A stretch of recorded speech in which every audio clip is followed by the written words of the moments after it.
V roku 2027 chce ukončiť Európska únia akýkoľvek dovoz energií z Ruskej federácie. Totálny nezmysel. To bude len viesť k ďalším vysokým cenám a k ďalšiemu znižovaniu konkurencieschopnosti európskeho priemyslu.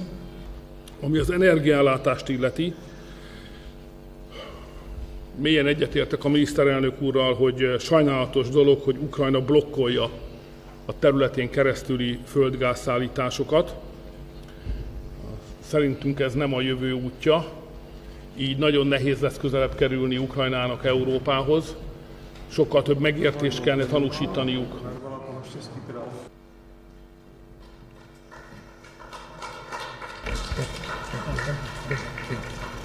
Takže chcem požiadať ostatné členské štáty Európskej únie, aby nás nevnímali ako niekoho, kto chce niečo deštruovať. Naopak, my chceme našimi postojmi, našimi návrhmi, lebo sme aktívni, prichádzame s návrhmi. Toto je suverénna maďarská politika, my máme vlastnú suverénnu slovenskú politiku. Napriek tomu si myslím, že naše hlasy, ktoré pri rôznych príležitostiach zaznievajú, sú v Európskej únii mimoriadne užitočné.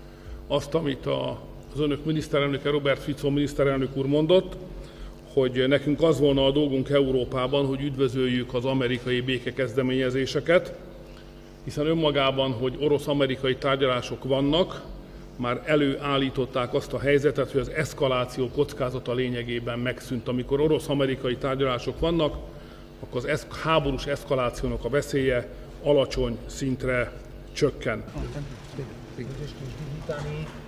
Tak ako my cítime, keď